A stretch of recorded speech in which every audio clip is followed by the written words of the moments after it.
오늘 마태복음 8장 14절에서 17절인데요. 네, 이 본문은 마태복음 1장, 아니요. 마태복음 8장 1절에서 13절까지 두 가지 사건이 같이 연결되는 본문이에요. 그래서 교훈이 연결되는 본문이에요. 그래서, 중풍병자에 대한 교훈과 그리고 백부장에 관한 그 교훈이 어떠한 교훈들이 우리들의 생각과 마음 속에 남아 있는지를 먼저 좀 집어보는 그런 시간을 갖고자 해요.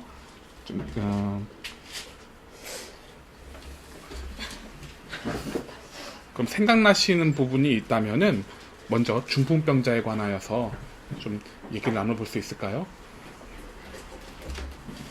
나병 환자. 예. 예. 죄송해요. 제가 말을 잘못 말했네요. 나병 환자요. 집어줘서 감사합니다.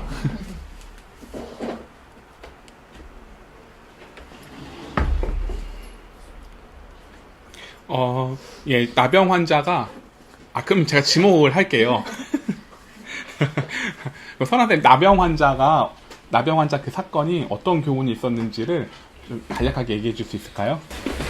나병 환자는 백부장을 보면은 이방인으로서 사실은 예수님 안에서 구원받을 수 없는 이스라엘 백성이 아님에도 불구하고 예, 질문이 그 나병 환자였어요. 나병 환자. 네, 나병 환자. 그런데 어쨌든 이제 예수님이 그 나병 환자를 고쳐주시는데 그 고쳐주시는 그 나병 환자의 믿음이 그 원하시면 저를 깨끗하게 고치실 수 있다라는 것을 보시고 그 원하시면 굉장히 본인에게 악한 병이고 당장 치유되어야만 하는 그 상황 가운데서도 그 예수님을 전적으로 그냥 그걸 맡기고 내 병이 낫지 않더라도 그냥 예수님이 원하시는 대로 해주세요 라는 어떤 그 믿음을 보시고 예수님이 고쳐주셨는데 네. 감사합니다. 그러면 백부장에 관한 교훈은 그러면 그 전현쌤이 좀 얘기해 주실 수 있을까요?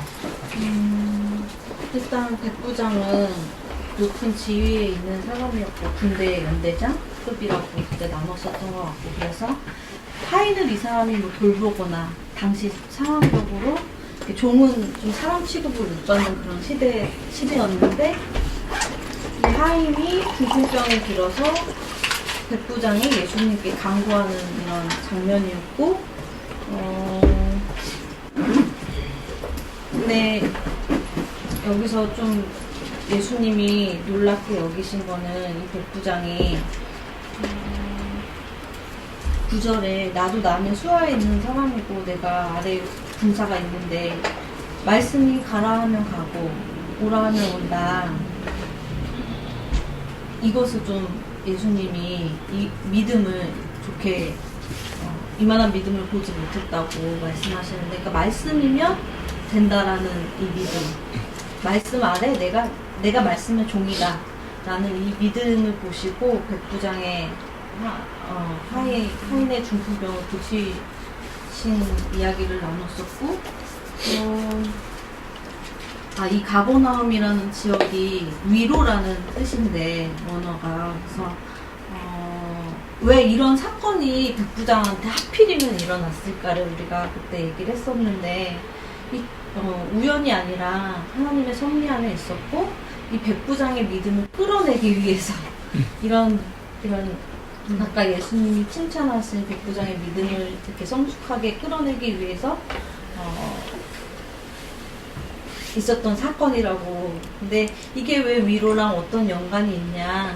백부장이 로마의 군대장으로서 이방인임에도 불구하고 이렇게 믿음을 깨닫고 나는 말씀의 종입니다. 그러니 말씀하세요. 그대로 될 것입니다. 라는 믿음이 있으니 그것으로 또 구원까지 받을 수 있으니 이게 이방인한테 위로가 된다. 왜냐면은 처음에 말씀은 유대인한테만 육적인 이스라엘한테만 이렇게 있는 건 줄 알았는데 그게 아니라 영적인 이스라엘에게도 이 복음이 전해질 수 있고 구원을 받을 수 있다는 것이 위로다. 아, 예, 감사합니다. 그럼 좀 정리 보완 좀 할게요. 사실은 이 성경은 이방인, 우리가 이방인이죠. 이방인에게는 사실 이게 적용되는 말씀은 아니에요. 구약에 있었던 말씀들이, 잣대들이 이스라엘 백성들이 회복된다, 이런 말씀을 두고 예언한 말씀이거든요. 그러면 예수님께서는 이 말씀을 이루기 위해서 오신 거란 말이죠. 그래서 사실은 우리와는 상관이 없는 말씀이었어요. 근데 위로가 되는 것은 우리가 말씀의 종이 되었을 때는 하나님과 예수님과 우리가 상관이 있어져요. 왜냐하면 나의 포커스가 말씀의 종이라는 포커스가로 되어 있기 때문이죠. 예수님이 주인이시고 내가 말씀의 종이라고 했을 때에는 예수님과 상관이 있어져요. 이것을 복음의 능력 혹은 믿음이라고 얘기를 하죠. 그래서 백부장의 믿음의 경우는 말씀의 종이 되어야지 복음의 능력이 나타나더라, 이런 부분들을 쉽게 얘기하면은 그렇다라는 것을 좀 다뤘었어요. 백부장의 믿음과 그리고 나병 환자에 대한 그 믿음과 비교했을 때 어떤 계기가 있어서 사건이 일어났었어요.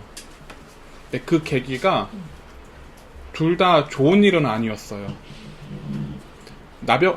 손이 썩어가고 코가 썩어가는 그런 일들이 뭐가 그렇게 좋겠어요.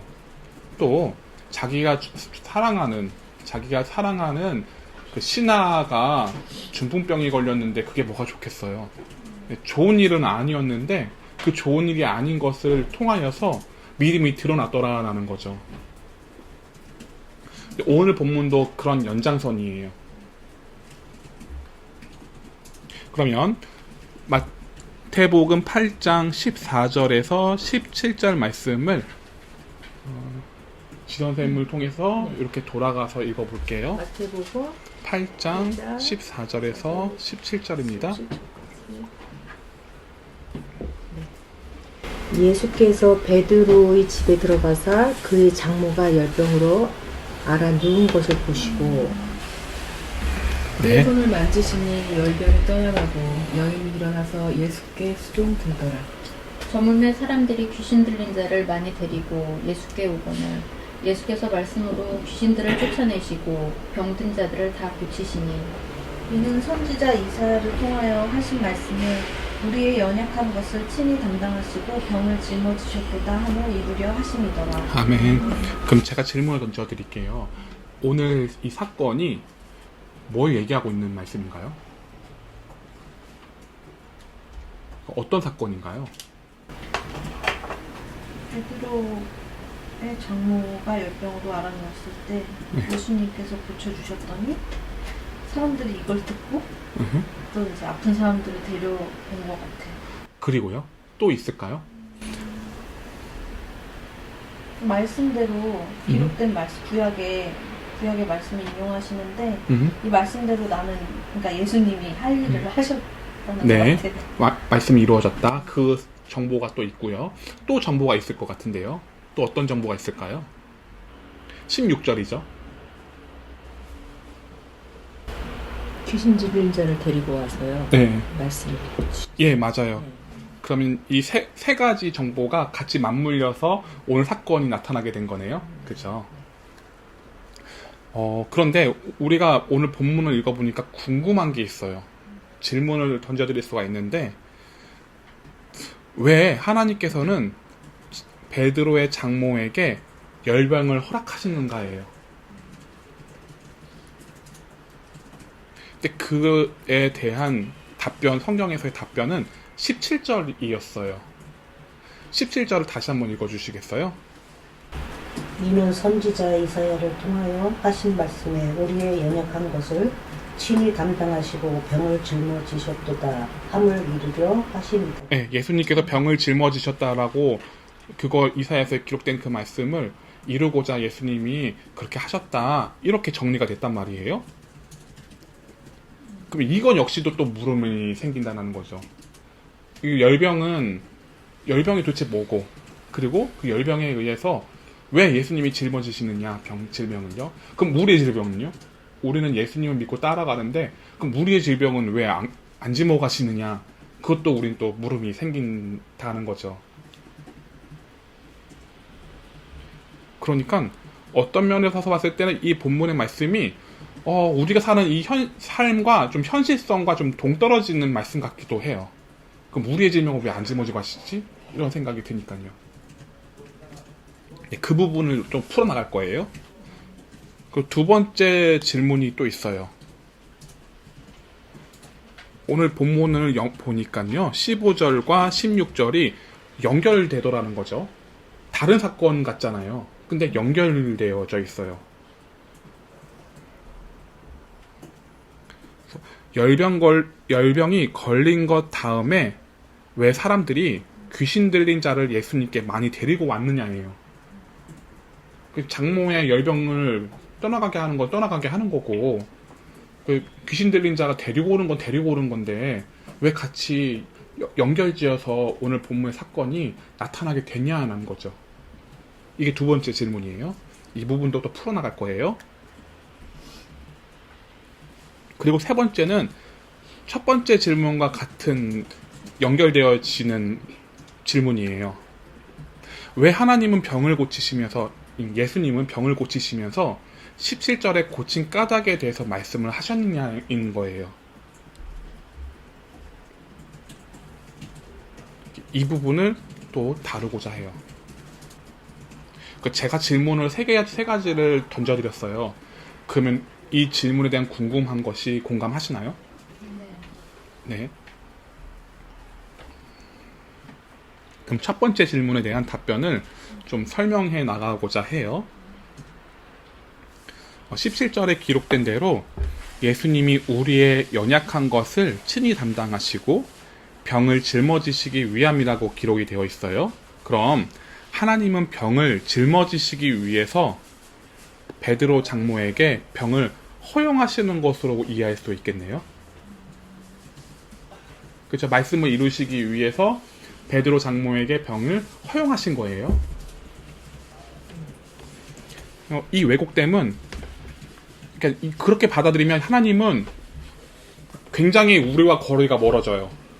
왜 그런 어려우고 힘든 것들을, 고통스러운 것들을 왜 나에게 허용하셨는가? 그냥 넘어갈 수도 있는 건데 내가 순전하게 평탄하게 하나님을 믿으며 따라가면 되는 것인데 왜 갑자기 이러한 장애가 있는 것들이 생겨서 나를 왜 하나님의 평탄한 길로 가지 못하게 했는가? 이런 왜곡됨이 있을 수가 있어요. 이 왜곡됨은 우리가 지난 시간에 백부장 사건과 그리고 나병 환자의 사건에서 다뤘었어요. 병을 허용하신 것이 왜 허용하셨는가를 우리는 알죠.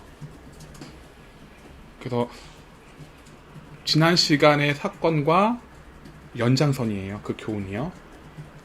사람이요, 살아가면요 더 큰 것을 위해서 작은 것을 희생하게 되죠.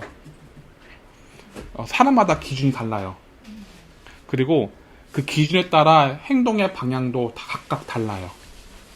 예를 들어서 돈을 벌기 위해서 가정을 희생하는 가정이 있어요. 그리고요, 또 반대로 가족을 위해서 돈을 포기하는 사람들도 있어요.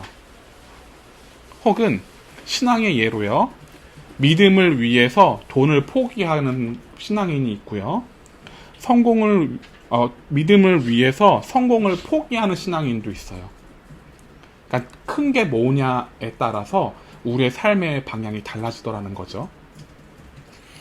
그래서 여러 사람들은 삶의 방향성에서 우린 하나님의 뜻에 맞추어 오늘 본문을 헤아려 봐야 오늘 질문이 풀리게 되죠. 그러니까 각각의 여러 가지의 방향성이 있는데, 그것도 인정하고 이것도 인정하고 이것도 인정하게 되면은 말씀에 대해서 왜곡이 생겨요. 그러니까 아예 서두에 우리가 그런 여러 가지 방법들을 일단 내려놓고 하나님께서 원하시는 뜻이 무엇인가를 먼저 헤아려 보자고요. 그리고 나서 그게 왜 우리에게 주어졌는가, 큰 것을 위해서 왜 우리에게 작은 것을 희생하도록 하셨는가를 생각해 보자는 거죠. 백부장 사건 같은 경우는 이래요. 하인이 중풍병에 걸린 원인은 백부장이 하나님과 상관이 있는 믿음으로 성장시키기 위한 발단에서 허용하신 거예요. 그럼 백부장의 입장에서는 그 상황이 복된 상황인 거죠. 근데 하나님은 나를 가지고도, 이거 백부장 같은 경우는 하인을 가지고 백부장의 믿음을 성장시켰잖아요. 근데 다른 경우로 나병 환자처럼 하나님은 나를 가지고 믿음을 성장시키기 위한 발단으로 사용하시기도 해요. 왜 그런가 하면 그 믿음이 없이는 하나님 나라에 들어갈 수가 없기 때문이에요. 이건 백부장 사건을 다른 본문에서 다루었으니까 좀 생략을 할게요. 그럼 15절을 통해서 생각해 보게 되는 물음인데요. 다시 한번 읽어주시겠어요? 15절이요. 그의 손에 만지심이 열병이 떠나가고 여인이 일어나서 예수께 수종 들더라. 네, 감사합니다. 15절을 통해서 생각해 보게 되는 물음이 있어요. 열병이 걸린 것 다음에 왜 사람들이 귀신 들린 자를 예수님께 많이 데리고 왔느냐라는 거예요. 마태복음에서는 굳이 왜 두 사건을 연결했을까예요. 이 질문을 해결하기 위해서는 먼저 열병이 어떻게 발생된 것이고 해결책이 무엇이며 열병의 증상이 어떠한지를, 이거는 좀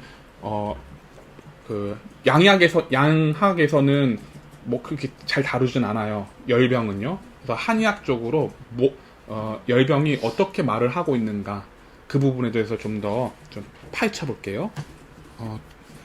두 번째 물음에서 덧붙여 15절에 베드로의 장모의 열병이 떠나갔더니 예수님께 수종을 드는 반응을 보여요. 그럼 여기서 또 우린 질문이 생겨요. 왜 베드로의 장모의 반응이 예수님께 수종을 들더라라고 기록이 되었냐예요. 과거에 사건들을, 병 고침 사건들을 보면은 수종 들더라라는 내용이 안 나와요. 근데 베드로의 장모 같은 경우는 수종 들더라라는 말씀이 안 나와도 될 것을 구태여 마태복음에서는 기록이 되더라는 거예요. 그러면 마태복음의 저자 마태가 성령의 감동함을 받아서 의도한 바가 있다라는 얘기겠죠. 그래서 고침받은 다른 사람들에게는 수종들더라는 기록이 없어요. 근데 베드로 장모에게만 이렇게 기록이 되어 있어요. 그래서 이 물음을 알기 위해서 말씀의 열병은 어떻게 기록되어 있는가를 먼저 끄집어내야 될 것 같아요. 열병에 관하여서는 레위기 26장 14절에서 20절이에요. 레위기 26장 14절에서 20절이에요. 뭐라고 이렇게 기록되어 있는지 한 절씩 한번 읽어볼게요. 레위기 26장 14절에서 20절이에요. 그러나 너희가 내게 청종하지 아니하여 이 모든 명령을 준행하지 아니하며 내 규례를 멸시하며 마음에 내 법도를 싫어하여 내 모든 계명을 준행하지 아니하며 내 언약을 배반할진대 내가 이같이 너희에게 행하리니 곧 내가 너희에게 놀라운 재앙을 내려 폐병과 열병으로 눈이 어둡고 생명이 쇠약하게 할 것이요 너희가 파종한 것은 헛되리니 너희의 대적이 그것을 먹을 것이며 내가 너희를 치리니 너희가 너희의 대적에게 패할 것이요 너희를 미워하는 자가 너희를 다스릴 것이며 너희는 쫓는 자가 없어도 도망하리라. 너희가 그렇게 되어도 내게 청종치 아니하면 너희 죄로 인하여 내가 너희를 7배나 더 징치할지라. 내가 너희의 세력으로 말미암은 교만을 꺾고 너희의 하늘을 철갑게 하며 너희 땅에 녹아가게 하리니 너희의 수고가 헛되지라 땅은 그 산모를 내지 아니하고 땅 위의 나무는 그 열매를 맺지 아니하더라. 그러면 열병이 어떻게 나타나게 된 원인이 뭐라고 기록되어 있나요? 하나님의 재앙. 어? 청정하지 아니하고 네. 명령을 준행하지 아니할 네, 그리고요. 멸시하고 네, 법도를 하나님의 법을 싫어하고 네, 싫어하고 준행하지 않고 가볍게 여기고 그렇게 살아갔을 때 열병이 생긴대요. 그리고 폐병도 생기고요. 근데 여기서 폐병과 열병은 같은 얘기예요. 한의학에서 얘기하는 것은 같은 증상이에요. 그러니까 위에 열이 많아지기 때문에 폐에 열이 차고 그리고 심장에 열이 차게 된대요. 이 얘기는 이제 좀 더 제가 찾아본 한의학에서 말하는 그 증상을 좀 살펴볼게요. 그럼 먼저 이 말씀을 통해서 그 베드로의 장모가 어떤 증상이었는지, 어떤 마음을 가지고 있었는지를 대략적으로 알 수 있을 것 같아요. 어떤 마음을 가지고 있었나요?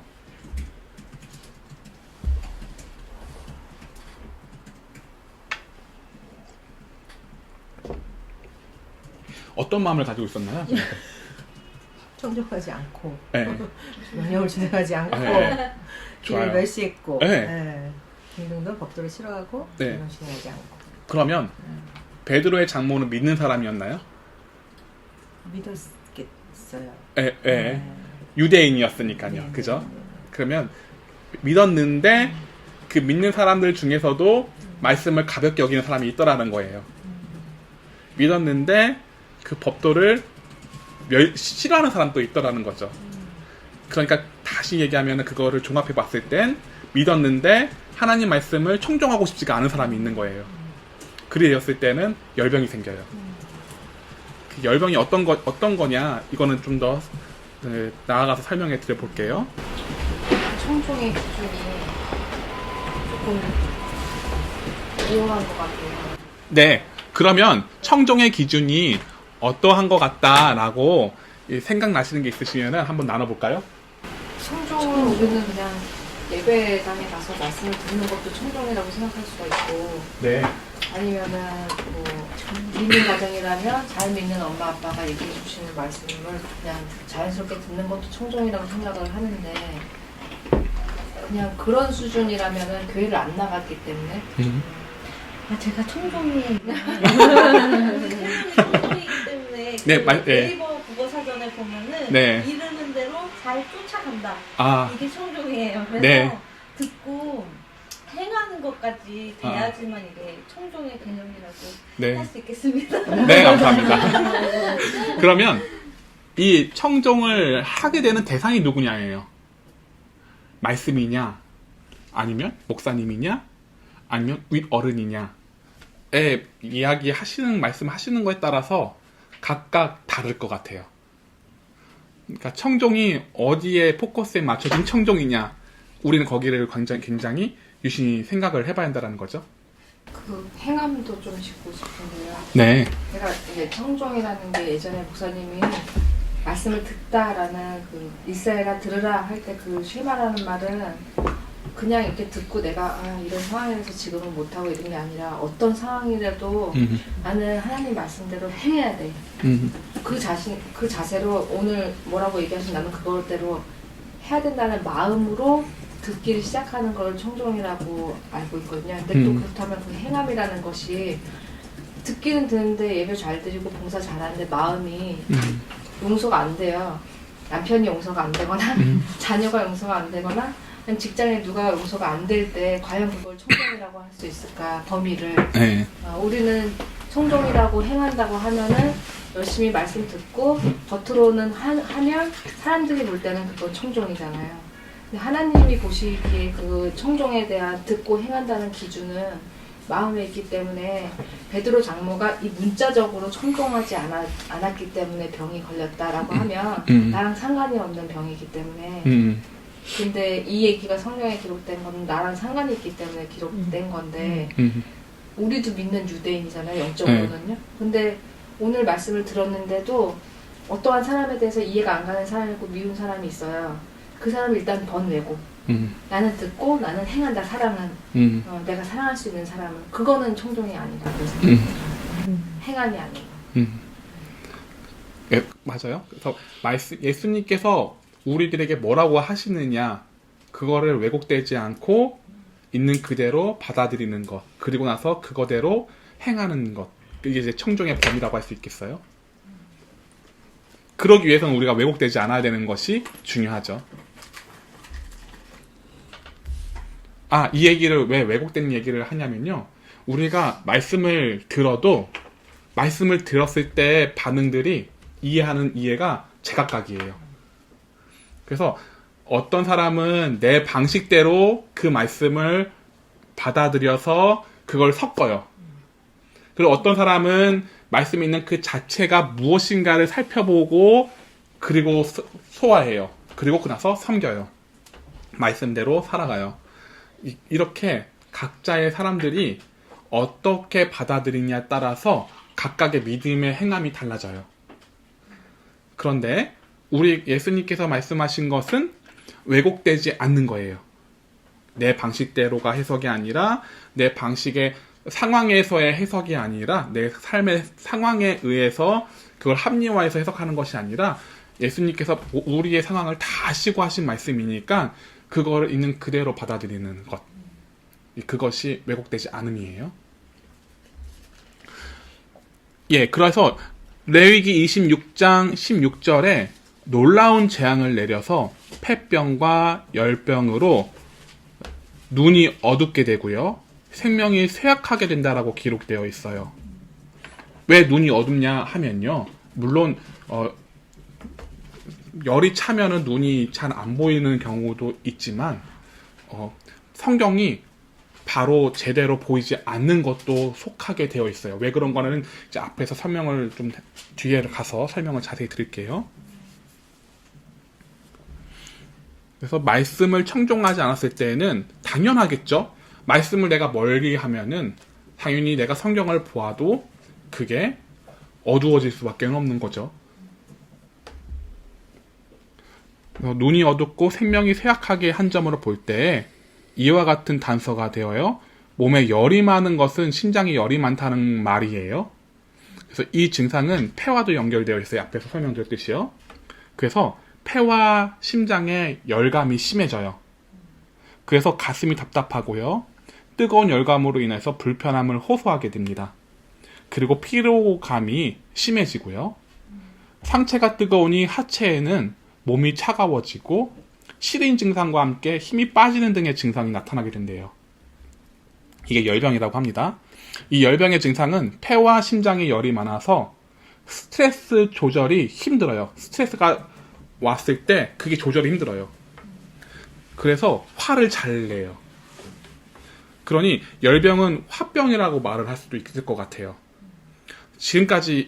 지금 이 증상은 한의학에서 말하는 열병의 개념이에요. 이 증상이 나타나게 된 것은 성경에선 이렇게 말씀하세요. 앞에서 설명드렸듯이요. 청종하지 아니하여서라고 기록되어 있어요. 청종하지 아니하는 것에 의해 열병이 걸리게 되고요. 이를 해결하는 방법은 결국 청종뿐이에요. 베드로 장모는 어떤 마음에서 열병이 떠나갔는지를 잠깐 우리가 나눴었죠. 그래서 마태복음 8장 15절에 예수님의 수종을 들을 수 있었던 거예요. 다시 얘기하면은 예수님의 수종을 들었다는 얘기는 말씀이신 예수님이잖아요. 그러니까 말씀을 수종 들었다는 얘기예요. 그래서 청종했다라는 얘기예요. 그러니까 레위기에 있는 말씀과 연결이 돼서 풀리게 되는 거죠. 그리고 16절에 미혹하는 귀신의 가르침을 받게 되면은 귀신이 들리게 되죠. 반대로 말씀에 청종하게 되면 내 안에 성령님이 임재하시게 되겠죠. 그러니까 그 16절에 보면은 오늘 본문에서 마태복음 8장 16절 본문에서 귀신 들린 자라고 했을 때 그 귀신 들린 자의 증상이 원인이 뭐냐라고 말을 한다면은 그러면 그 귀신의 가르침을 받게 되었다라고 말을 할 수 있겠네요. 미혹당해서요. 그게 어디에 자세히 나타나게 기록되어 있냐면요. 디모데전서 4장 1절에서 5절이에요. 디모데전서 4장 1절에서 5절이에요. 디모데전서 4장 1절에서 5절이에요. 그러나 성령이 밝히 말씀하시기를 후일에 어떤 사람들이 믿음에서 떠나 미혹하는 영과 귀신의 가르침을 따르리라 하셨으니 자기 양심이 화인을 맞아서 외식함으로 거짓말하는 자들이라. 혼인을 금하고 어떤 음식물은 먹지 말라고 할 터이나 음식물은 하나님이 지으신 바니 믿는 자들과 진리를 아는 자들이 감사함으로 받을 것이니라. 하나님께서 지으신 모든 것이 선함에 감사함으로 받으면 버릴 것이 없나니 하나님의 말씀과 기도로 거룩하여 짐이라. 아멘. 그리스도 안에 있는 복음을 받지 않고 말씀을 청종하여 깨닫게 되는 믿음에서 떠나서 미혹하는 영과 귀신의 가르침을 따르게 됩니다. 그때 증상은 디모데전서 4장 2절대로예요. 양심의 화인을 맞아요. 그래서 겉과 속이 다른 거짓말을 하게 됩니다. 왜? 예를 들어서 교회에 다니는 사람인데 바리새인과 서기관처럼 외식을 한다라는 말이에요. 이런 자의 특징은 3절처럼 모든 것을 제어해요. 혼인도 제어하고 음식을 가리고 그러다 보니까 감사함으로 받을 줄 몰라요.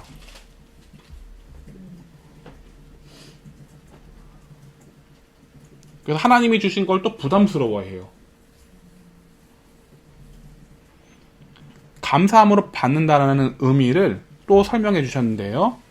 하나님이 나에게 이유가 있어서 주신 거니까 헤아리게 된다면 난 뭐든지 감사할 수 있게 되어요. 나는 뭐든지 감사를 하게 되어요. 이게 5절 말씀과 5절에 디모데전서 4장 5절에 말씀과 기도로 모든 것이 거룩하여진다라는 말씀이 의미를 더 구체화한 얘기예요. 그러니까 말씀과 기도가 있어야 하나님이 우리에게 주신 것들을 헤아릴 수가 있겠죠. 그래서 하나님이 나에게 필요해서 주신 것이구나, 모든 것들을 감사하게 받는다라는 거죠. 그게 좋은 일이든 나쁜 일이든. 그러면 귀신 들린 것도 청종과도 연결이 되어 있네요. 그러니 청종하지 못했을 때는 열병과 귀신 들린 것이 연관성이 있게 되는 거고요. 바로 말씀을 청종하지 못하게 될 때는 나타나게 되는 몸의 병과 영혼의 질병이 같이 나타나게 되는 거죠. 몸의 질병은 화병이 나게 되고요. 그 영혼의 질병은 귀신 들리게 되고요. 그럼 베드로 장모를 좀 우리가 그 상황이 어떤 상황인지를 한번 공감해 볼까요? 그럼 베드로 장모가 어떤 상황이었을까요? 베드로를 이해할 수 없는 그럴 수도 베드로의 있죠. 믿음을. 네, 그럴 수도 있죠. 그리고 그의 신앙을 좀 공감해 볼까요? 어떤 신앙을 가지고 있었을까요? 근데 이 열병이요, 우리와는 좀 거리가 멀다라고 느껴지는데 그렇지 않아요. 오히려 마음속에 화가 있어요. 근데 그게 화가 거기에 빠지게 되면은 열병이 생기는 거예요. 거기서 헤어나오지 못하게 되니까요. 그리고 내 마음속에 성령님께서 계시는 것이 아니라 뭔가가 악한 영이 사로잡힌 것 같아요. 내 스스로가 그거를 직감해요. 그래서 내가 귀신 들린 걸 알아요. 내 마음속에. 그런 증상은 우리가 모두 다 겪어봤었던 증상이거든요. 그래서 공감하기가 쉬우실 것 같아요. 그래서 말씀드리는 거예요. 이 장모님은 우리는 사실 이거를 매일 겪잖아요. 뭐 이제 좀 교회에서도 뭔가 알력이 있으면 내가 내 믿음이 온전하다는 걸 스스로 입증하려고 하면 나한테 주어진 걸 되게 열심히 하느냐고 몸을 혹사할 때도 있고, 나는 의롭다는 걸 보여줘야 내 스스로가 변화를 해야 되기 때문에, 어떨 때는 미운 사람이 있어가지고 그 사람은 겉으로는 내가 교인이기 때문에 사랑하는 척을 하지만 속 안에서는 미운 게 해결이 안 될 때 소화불량이 오든지 그런 증상들을 나만 아는 어떤 그런 것들도 오게 되는데, 이 장모님은 그 상태에서 헤어나지를 못한 것 같아요. 이거는 다 우리가 겪는데, 이걸 가지고 괴로움을 계속 끌고 가느냐, 아니면은 좀 빨리 지각을 해서 이렇게 하면 내가 하나님 편에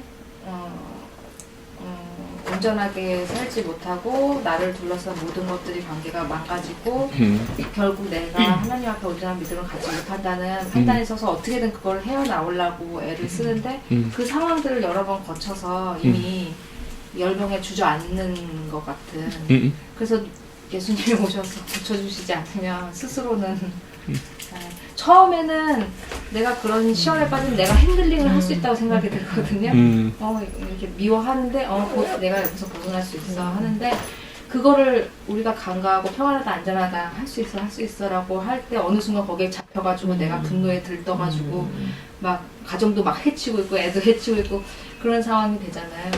조금 약간 그런 상태가 가신 게 아닐까 추측이 돼요. 네. 공감하시나요? 네. 그래서 이러한 그때 당시 만약에 우리가 열병을 걸렸다, 열병에 우리가 지배받았다 했을 때 출구를 뭐라고 생각하실까요? 그때 당시를 한번 떠올려 볼게요. 다들 열병을 한 번씩은 겪어봤을 거라 생각이 들어요. 아니라고 말 못할 것 같아요. 한 번씩 겪어봤을 것 같은데 그때 출구, 이거를 어떻게 하면 헤쳐나갈 수 있을까를 생각해 보신다면 그때 과거에, 지금은 아니잖아요. 지금은 이성이 일단은 차분하게 있으니까 지금은 방법은 알 것 같은데 그때 당시의 출구가 어떻게 해야지 벗어날 수 있을까를 한번 과거에 있었던 일들을 되짚어봐서 한번 생각해 볼까요? 그때는 출구는 어떻게 해야지 벗어날 수 있었을까요?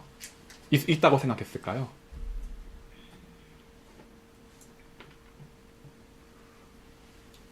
그냥 누워요? 알아 누워요? 누우고 그냥 시간이 해결해 주는 거예요? 알아듣기도 하죠. 네. 듣기도 하죠. 그래서 좀 어떻게 해요? 그리고 알아누고 나서 그냥 알아누고 끝나요? 감정적으로 행동하지 않았을까요? 거기 사로잡혀서 누구 얘기하시는 거예요? 제 얘기하는 거죠. 그 일에 대해서 피하려고 들겠죠. 회피! 좋아요. 회피도 할 수 있고. 그래서 상황을 다른데 시선을 돌려서 이거는 일단은 몰아두고 이거는 밀어두고 일단은 좀 좋은 것들을 바라보고 이거에 벗어나려고 하는 그런 것도 있죠. 그때 심리는 잡힌 걸 아는데 이게 너무 큰 거예요. 내가 해결할 수 없는 상황인 걸 알아요. 그러니까 회피하거나 아니면 무기력해지고. 무기력해지거나. 불화를 꺼트리기 위해서 자고 일어나서 다시 좀 이렇게 곰곰이 생각해서 가는 길을 이렇게 방향을 잡아본다든가. 잔다. 근데요, 자고 나서 컨디션이 좀 좋아졌어요. 그러고 나서 생각을 해도 똑같지 않나요? 네, 그게 계속 쳇바퀴 돌듯이. 어떻게 일단은 메꿔보고 또 오면은 자고 또 일어나서 또 어떻게 해서 주섬주섬 해가지고 메꿔보고 또 와요. 이렇게 계속 쳇바퀴를 돌더라는 거죠. 해결책은 아니었던 것 같아요. 근데 사실 그것보다 더 그게 이제 그걸 계속 밀면 밀수록 고통이 가중되는데 그거가 고통이 숨이 막힐 때까지 가는 것 같아요. 한번 붙잡히면은 계속 그거 묵상하면서 화난 거 해가 왜 내가 그때 이런 말을 더해서 확 쏴줬는데부터 시작해서 막 그걸 하다가 그게 고통에 치달을 때까지 텔레비도 보고 유튜브도 보다가 거기까지 가서 이제 어떤 그 사람을 다시 만나야 되거나 아니면 그걸 해결할 날짜가 긴박해 왔어요. 더 이상 피할 수가 없을 때 그때 하는 고백은 주님 나는 못하겠어요. 주님이 나를 살려주세요. 나는 생각이 되게 많았어요. 이 사람을 이렇게 구워 삼고 이 상황을 이렇게 하고 인간적인 전략. 엄청 많은 전략을 막 짜면서 막 붙잡혀 있는데 어쨌든지 간에 상황이 내가 컨트롤할 수 없는 상황이고 내 몸도 그렇고 그러면은 그때 당시에 이제 엎드려지게 되는 거예요. 주님 나 좀 살려주세요. 못하겠습니다. 그 생각을 그때 내려놓고. 그때 내려놓게 되면은 들리나요? 말씀이요? 그래도 들리는 것 같아요. 그때는. 그때서야? 네. 진을 다 빼놓은 거죠. 네. 하나님이 일단 진을 다 빼서 내 입에서 그 말이 나오기만 하고 계신 거예요. 그래 한번 네가 진을 빼봐. 다 빼고 나서 주여 저 아무것도 못하겠어. 그때 나가면 이제 그때야 이제 하나님한테 저희가 귀를 열 수 있는 그게 되는 거지. 실상은 내 의가 살아서 막 도망도 갔다, 전략도 세웠다, 막 이럴 때는 일단 내 의대로 행하는 거기 때문에 그때는 들리지도 않죠. 누가 뭐라 그래도 내 생각이 더 먼저 앞서기 때문에. 근데 재밌어요. 근데 우리가 지금 얘기 나눴던 것들이 이게 한 패턴이잖아요. 근데 이 패턴을 우리가 또 고수한다는 거예요. 그거를 알면서도 이게 아니다는 걸 알면서도 나는 그걸 또 고수를 해요. 맞아. 이게 그래서 단축되어지는 게 좀 어려운 것 같아요. 그러니까 이게 싸움이에요. 내가 얼마만큼 진을 빨리 빼느냐. 빨리 빼면은 청종하니까 그러니까 그게 패턴이 그 패턴을 계속 이어가지만 줄어든다면은 나는 그걸 또 몸으로 습득하고 있다는 거죠. 빨리 내가 내 스스로의 진을 빨리 빼야겠다. 빼야지 들리지. 이것도 또 고착화될 될 것 같아요. 그래서 그때 하나님이 뭔가 세게 개입해 주시는 게 오히려 좀 못된 상황으로 가는 것 같아요. 네. 그게 말씀인 것 같아요. 만약에 이제 내가 말씀하고 이렇게 가다 보면 어떤 똑같은 그런 상황이 오게 되더라도 그 단축이 이제 내가 의도하지 않아도 자연스럽게 줄어드는 거죠. 그리고 지나고 보니까 예전에는 이렇게 갔던 게 내가 말씀 따라가다 보니까 이렇게 줄었네? 그걸 보게 되는 거죠. 그러면은 그렇다고 해서 말씀을 따라간다고 기계적으로 말씀을 따라가야지 하는 어떤 그게 있어요. 내 스스로의 가이드라인이 있어요. 이 방법이 있고 이렇게 방법이 있고 이렇게 따라가면 되겠지. 이렇게 마치 수동적이고 기계적으로 따라가다 보면 단축될 수는 있지만 그건 또 해결책은 아닌 것 같아요. 그게 청종이 아니니까요. 그러면 우리는 청종을 배워야 된다는 거죠. 청종을 하게 됐을 때는 우리는 말씀을 향해서 수종들게 되어 있어요. 네, 그게 반응이에요.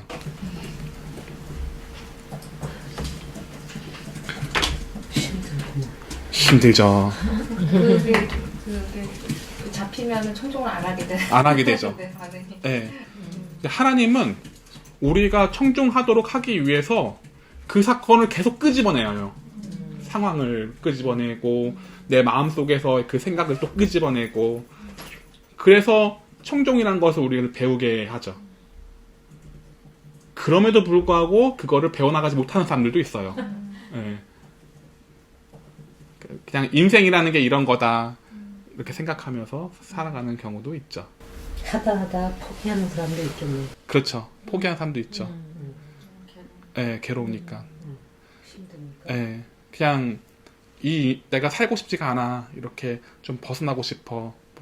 방법이 이혼이라면 또 이혼이라고 할 수 있겠고 그리고 또 이게 나 혼자 외딴 곳에 살아가는 거라고 한다면 그런 걸 수도 있겠고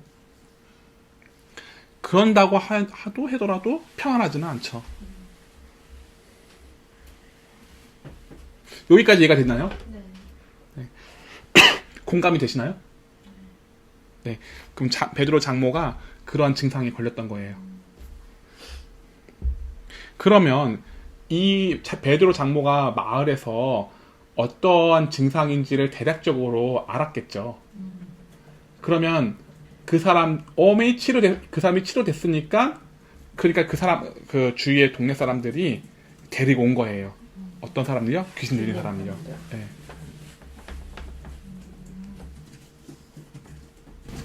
되게 소문이 빨랐네요. 날이 저물어 갈 때 오셨네요. 네. 또 다른 얘기로 우리가 이해할 수 있겠죠. 날이 저물 때까지 베드로의 장모가 씨름하고 있었다. 그렇게 이해할 수도 있죠. 저물면은 소문이 되게 급속도로 빨리 퍼졌을 수 있다는 것으로 네. 하는 게 맞겠네요. 동네 사람들이니까요. 왜요? 그 면단리로 가게 되면은 그 주위의 사람이 뭐 하는지 다 알아요. 네. 네. 시골은 빠르죠. 뭐 하는지. 워낙 그 동네 사람들이 뭘 하는지 유의주시하니까요.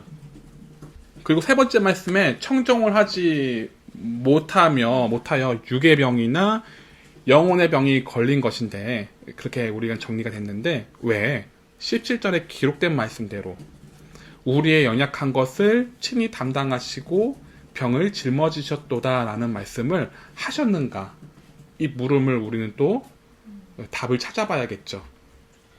이건 자기 잘못이잖아요. 자기 잘못인데 예수님이 왜 우리 연약한 것을 짊어지시느냐. 그것도 우리는 또 물음이 생긴다는 거죠.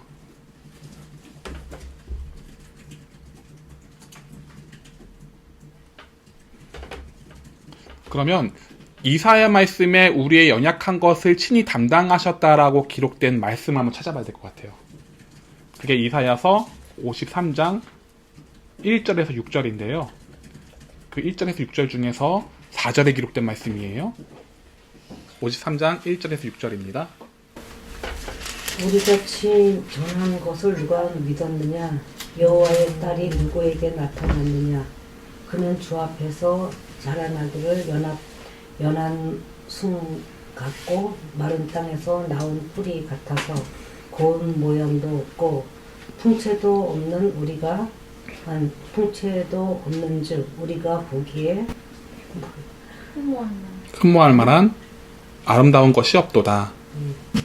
그는 멸시를 받아 사람들에게 버림받았으며 강고를 많이 겪었으며 질고를 하는 자라.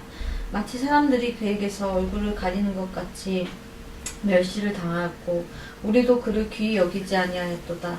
그는 실로 우리의 질고를 지고 우리의 슬픔을 당하였거늘 우리는 생각하기를 그는 징벌을 받아 하나님께 맞으며 고난을 당한다 하였노라. 그가 찔림은 우리의 허물 때문이요 그가 상함은 우리의 죄악 때문이라. 그가 징계를 받음으로 우리는 평화를 누리고 그가 채찍에 맞음으로 우리는 나음을 받았도다. 우리는 다 양같아서 그릇 행하여 각기 제 길로 갔거나 여호와께서는 우리의 죄악을 그에게 담당시키셨도다. 아멘. 예수님은 우리가 청종하지 못했을 때 6절이에요. 다 양 같아서 그릇 제각길로 갔대요. 청종하지 못했기 때문에요. 그러니까 목자의 음성을 듣지 못했기 때문에 제각길로 간 거잖아요.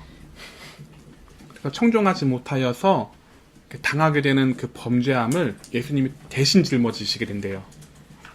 왜냐하면 그게 6절인데요. 다시 말씀드리자면 우리는 다 양 같대요.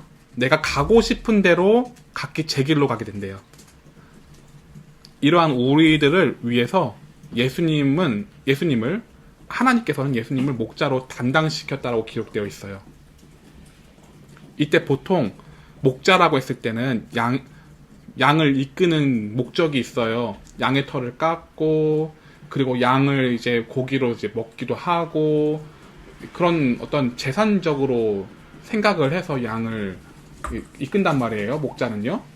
근데 예수님은 또 그런 게 아니래요. 그런 목자가 아니래요. 양의 아픔을 함께 짊어지고 동행하는 목자래요. 이사야서 53장 3절을 보니까 그런데 양들은 그런 예수님을 귀하게 여기지 않는데요.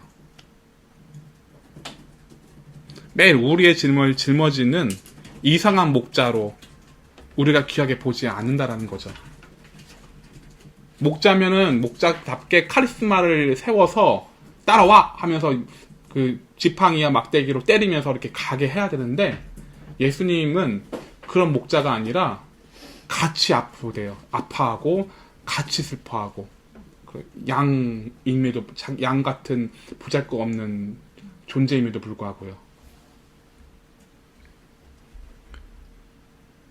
왜냐하면 예수님의 방향은 같이 동행하고 싶은 거죠. 동행을 해야지 가야 할 길을 인도해 주지 않겠어요?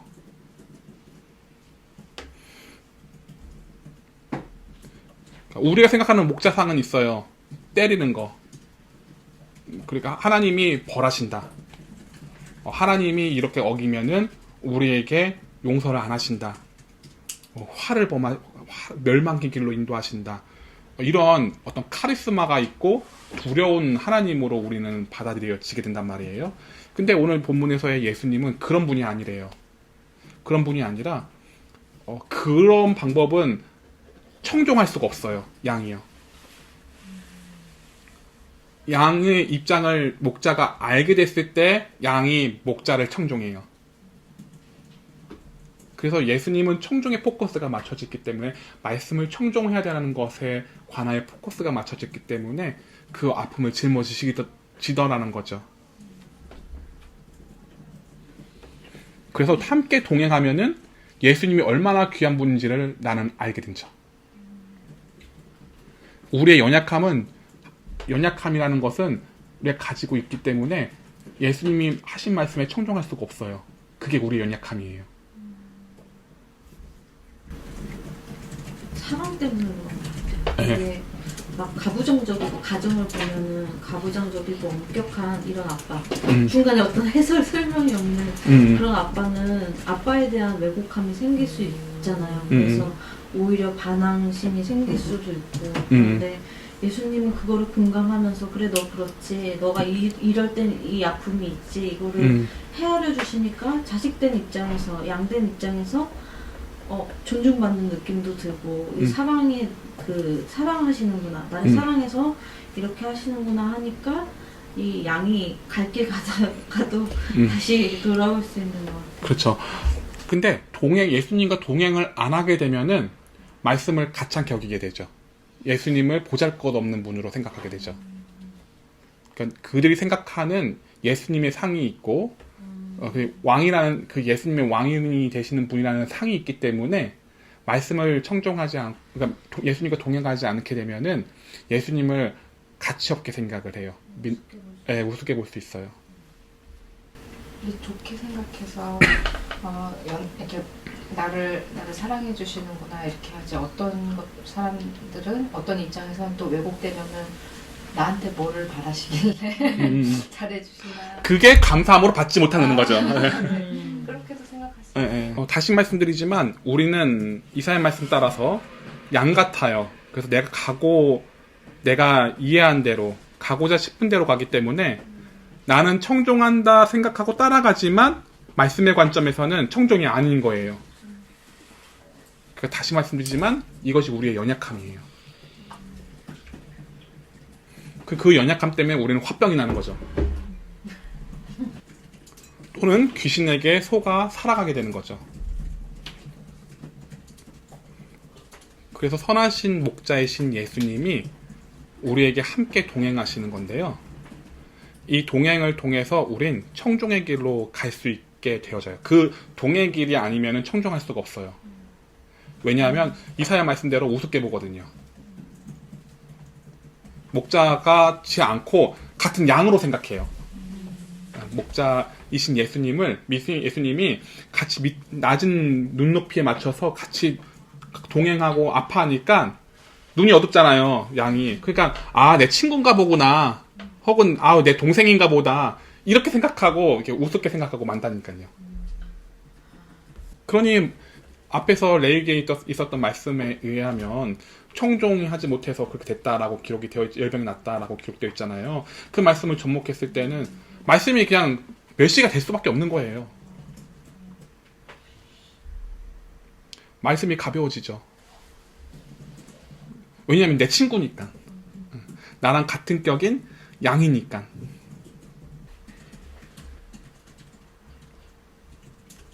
그리고 감사함도 잊어버리죠. 정리를 하면 이래요. 나에게 주어진 어떠한 환경이든 감사가 있어야 해요. 왜냐하면 하나님이 의도하셔서 나에게 주신 상황이니까요.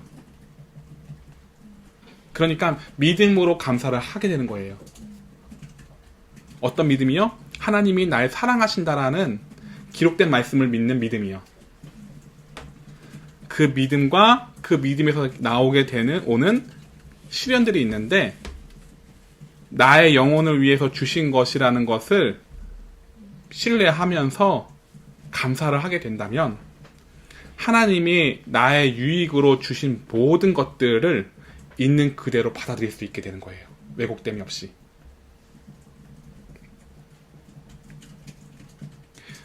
그렇게 되면은 나는 나의 짐을 짊어지시는 예수님을 깨닫게 되죠.